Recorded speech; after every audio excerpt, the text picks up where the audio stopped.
Good day, ladies and gentlemen, and welcome to the tank review of the KV-220, the reward vehicle for the War Thunder summer event. This tank took 36 daily missions to be fulfilled, so you got your hands on this tank. You might wonder, what is this tank, how can I deal with it, and maybe if it's worth, if you have not fulfilled every mission, or you are thinking about purchasing some of the missions for 300 golden eagles each, I guess. In short summary, or in a nutshell, this tank is absolutely amazing, and even within the Russian tank line, this is a novelty. But it is actually so good that I have, a few questions for you in general. I will not imply that I, think about this being in the game or that it is a thing, but I simply have to ask it. When is a tank overpowered? And when is a tank within a nation and together with the rest of the nation so good that you say there is some sort of bias? There are people that happily would agree with me if I'd say that there is Russian bias and scream it out loud. And then there are people that frantically try to deny that there is Russian bias or any kind of bias, and the game is perfectly fine that it is. This tank, however, together with a lot of other tanks in different nations, they are kind of a problematic tank. One of the problems that I see is the battle rating of this tank. I do not understand how the battle rating of 5.3 is justified for this tank. And I will make a comparison to the Tiger tank in particular, the German heavy tank at battle rating 5.7. So, let's begin with the tank review. And we can see when we have first a look at the armor that I begin with the side. 100 millimeters thick. By the way, you will hear 100 millimeters a lot in this tank review. Flat on, big target, but again, occasionally you have the tracks and the structural steel chassis. Those additional boxes are no weak spot. They are just, on top. The turret side, 100 millimeters. Turret ring, 100 millimeters. The lower plate, 100 millimeters at an angle of 26 degrees, slope backwards, and also rounded more on the bottom, ranging from 140 millimeters to up to 220 millimeters. Additional 25 millimeter bar here, covering the welding between the upper plate and the mid plate, which is 80 millimeters thick and sloped back at 70 degrees. Effective thickness 200 millimeters. Auto ricochet zone. Upper plate 100 millimeters at 30 degrees slope backwards. 140 millimeters line of sight thickness. Driver's hatch, funny angle, also somewhere between 40 degrees and 20 degrees, ranging from just over 100 millimeters to 127 millimeters of effective thickness. Machine gun port, the machine gun itself, weak spot 45 millimeters. Indeed, there is a hole in the armor, but the surrounding is a strong point with funny angles everywhere and additional 30 millimeters. Then the turret front, here again the turret ring, 100 millimeters. This cage here reaching deep into the turret, 100 millimeters flat. On top of that, a rounding 100 millimeters thick, angled heavily on the side. The cheeks auto ricochet zones. Then here the flat zone, 100 millimeters. But remember, behind that, another 100 millimeters depending on how you hit. Then the actual weak spot of the tank, the gun mantle itself, 90 millimeters, rather flat, and I couldn't find that there is something behind. 4 millimeter, which I guess protects the gun mechanism from rain, and then The commander's machine gun cupola, 130 millimeters thick. People that think that this is a weak spot will be heavily disappointed. Panzer IVs shooting with their 75 millimeters will not even go through there if they have a bad day. You see the effective thickness when you shoot slightly from below, 135 millimeters. They actually should use APCR to go through there, but then they have no damaging effect at all. So this is really strong armor. The roof 30 millimeters on from the turret, 40 millimeters. The rear of the turret 100 millimeters. This hatch no weak spot as well, 100 millimeters. Here 100 millimeters. Bit of sloping going on, but maximum 166 millimeters at the back. This is additional weak spot, 60 millimeters. That's the weakest armor on the entire tank, 60 millimeters. Just to put this in perspective, the Tiger tank has this here beneath the tracks as flat side armor. So, where to shoot this tank? Well, first of all, shoot the lower plate. When you go through there, you have a high chance of one-shotting the tank. The turret ring is rather flat if you hit it, or hear the gun, taking out the entire crew of the turret and also damaging the gun breech, and so on. Let's have a look at the X-ray, and we will see that there is a lot of ammunition in the tank. 3 big ammunition racks, the frontal one, the one below the loader, and back in the turret. Also a lot of fuel tanks on the side, typical KV-1 arrangement, engine and transmission together with the radiator sitting in the back, and then we have here the cannon breech and the gun, of course. The people are arranged with the driver sitting in the middle, the machine gunner sitting here, the gunner here, the commander here, machine gunner, and the loader sitting on the other side of the turret.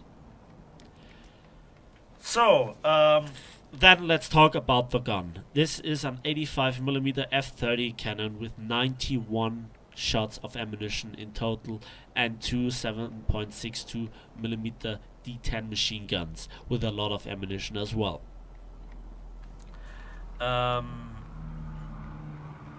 Respectively, this tank, or the gun rather, behaves like a normal 85mm that you will find on numerous other vehicles, for example the T-34-85E. And then let's talk about the shells first. First of all, the high explosive shell, very unspectacular, nothing really that important, rather useless on this tank. But this is the controversial shell. This is the bane of the entire rest of War Thunder. The BR-365A, capable of punching through 142 millimeters of steel at 10 meters and even 105 millimeters at 1,000 meters. And also it's relatively good against sloped armor. You don't bounce that often, and you have 164 grams of explosive filler. That is much, much more than you will find on any kind of German shell of APHE shell type, including the 75mm variants and also even the 88s. The first tank to surpass this kind of explosive filler is the King Tiger with the 10.5 caliber wise. Keep that in mind. Leaving the tank destroyer variants aside. And there is nothing else you can shoot, and you automatically use the better shell, because if we have a look at other 85mm shells, there it would be the BR-365K, for example, on the T-34-85s, that have a little bit better penetration values against flat armor, but do not perform that good against sloped armor, but have significantly less TNT equivalent. In fact, nearly just half of that. So keep that in mind. This shell, in fact, is so powerful, I rate it as a one-shot shell. Yeah, it is really ridiculous. Now then, let's talk about the rate of fire. First of all, I have the leadership fully upgraded, the tank loader as well is fully upgraded, and I have the expert crew that brings my rate of fire down from 9.62 to 7.84 seconds, and with an ace crew you have 7.4 seconds. That's faster than the German 88 on the Tiger, and the armor, as I told you, is or to make the comparison, is much better. So, the crew skills are straightforward. You need the driver and you need the field repair and as well vitality and agility, and you need range finding and targeting for the gunner, and as well vitality and field repair for the gunner, likewise for the commander, although leadership is a very important skill which you cannot directly boost with the qualifications. Tank loader as well, field repair, agility, vitality, and weapon reloading. This is one of your most important crew members together with the gunner and the radio operator. Field repair and vitality. I highly recommend you to get the most out of this tank in terms of crew skills, because it is really worth it. Now, about tactics and how you can make yourself a really nightmare. First of all, a few things that I forgot to mention. The turret rotation speed is not the best, so try to pre-aim when you try to go around the corner, and then you have -6 degrees of gun depression, so that's 1 degree better than most of other tanks, and a lot of Russian tanks have even worse gun depression, so this is not a bad tank. And then your side armor and your frontal armor can work together to reach out to up to, where was the angle? It's a pretty harsh angle, to be honest. There you have it, 150 millimeters of effective line of sight on your hull, and that's pretty much a 40 degree angle. You have to angle your hull to make the most out of it, and with this you even can more or less reliably bounce German 88s. The first tanks that will make you problems are Panthers. They can more or less reliably go through to one of those two plates, depending on which one is less angled. And then also wiggle your turret. Drive when you are on such an angle and somebody is aiming at you.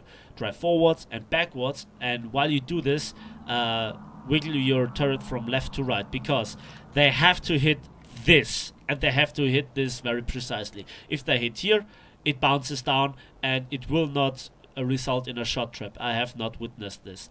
If they hit here, bounce. If they hit here, bounce. If they hit here, well, depends. Might be as well a bounce, you know. And if they try to aim for this, it's a strong point, and they need a strong APHE shell to do significant damage to you. And your hull is really a fortress. So I think that's enough theory crafting. Let's hop into some gameplay. So before I go into the one match that I survived to show you, I have a little clip compilation for you, so to speak. There you can see how devastating the shell is, and how quick the reload is, and also how slow the turret rotation speed is, how good your armor works. All that is in the clips. And he dunked the shot into the tracks, one into him, one shot kill. Next is a drive-by tiger kill. Whoopsie daisy, what a pity. He was not damaged or anything like that. IS-1, one shot. I bounced the shell, just saying, you know. But then I turn around and I catch an 85mm shell myself. So when I got killed, again, it was exclusively by 85mm shells from other Russian tanks. Those shells are so devastating. Like on this KV2 and on this T-34-85, or in this KV2 Panther 4, casual drive-by victim. T-34E, critical hit, he survived, how dare he. So I charge him because he's set on fire. He was basically putting it out just to get killed with the second shell. KV1, one into his turret, sadly not taking him out. Again, T-34 surviving it, but he got crippled really hard. And the second shell, yeah, there was sadly nobody. He's on last man standing, basically. There was nobody left in the turret. He's set on fire, extinguishes it, and I take him out. Another T-34, sadly not hitting the crew compartment, but setting him on fire, but finishing him off with the second shell. Easy. And then this is a battle on Poland, and I'm in the middle of the street, angled, rocking forwards and backwards. There you can see how devastating the shell is. Then we have another KV-220. I'm not wasting my time, carefully aiming at the M6, one shot. Very nice, very nice. And you see this shell just doesn't bounce. When it bounces, then under extreme angles on very hard armor, or very thick armor. And there I charge right into the middle of the enemy team. He dunks the shell, I don't. And then I get set on fire, but I wait until I got the reload down to finish off this Sherman. It's, the humiliation for, killing the tanks like this. This T-34-85 dunked the shell into my hull, it seemed like. He hasn't encountered a lot of them. And there you can see how I actually finish off Panzer 4 on the extreme angle. Sadly, I'm not reloaded. And I'm repairing. And then somebody put the shell right into the side of my turret. And I went into a plane and was killed while I was in the plane. But taking out a few guys with me. And this is the steamroll battle that I wanted to show you. So just pay attention how I drive through.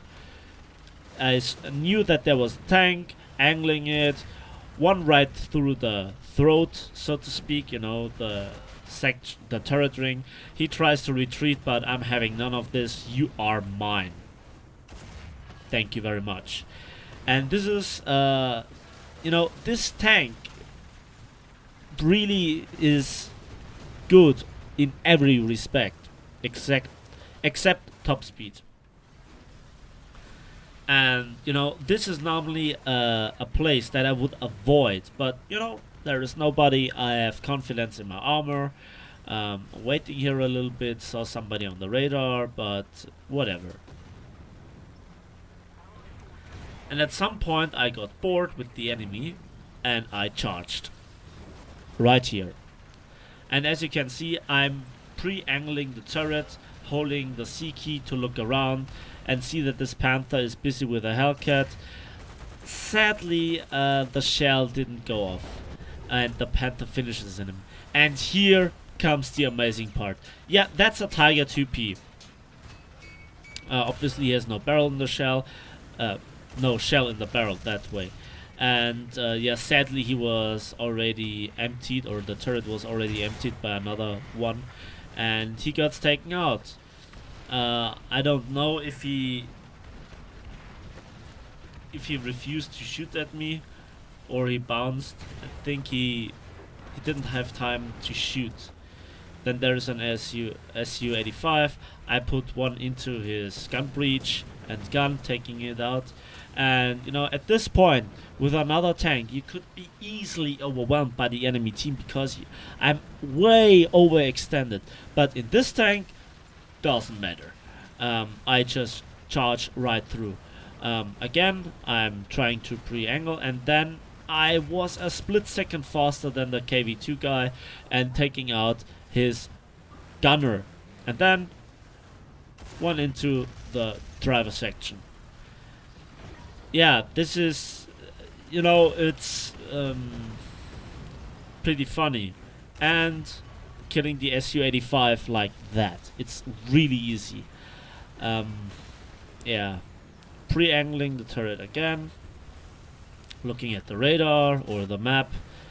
There is nobody. Charge further on. I'm way overextended, and you can see which kind of steamroll this is. That was an unlucky bounce. I hit it on an extreme angle, so but it didn't bounce. It just didn't go through because it didn't have the penetration against this heavily sloped armor.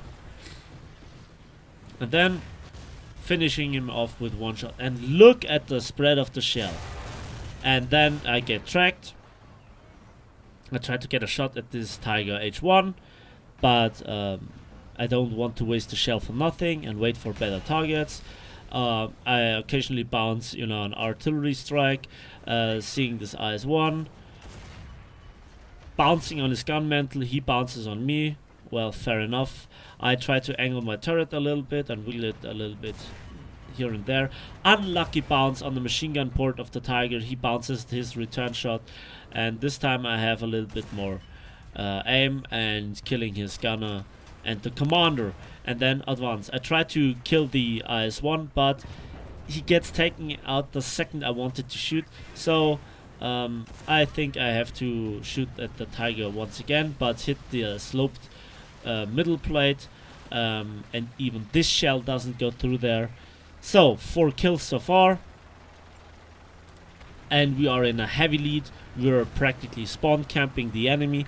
I thought this would be an amazing game to show in terms of survivability, but even the kills were not too bad, to be honest, especially at the end of the battle, because here we have two Panthers. I put one into the crew compartment, but he already received a shell there, so I aim for the driver region and take out the machine gunner, I guess.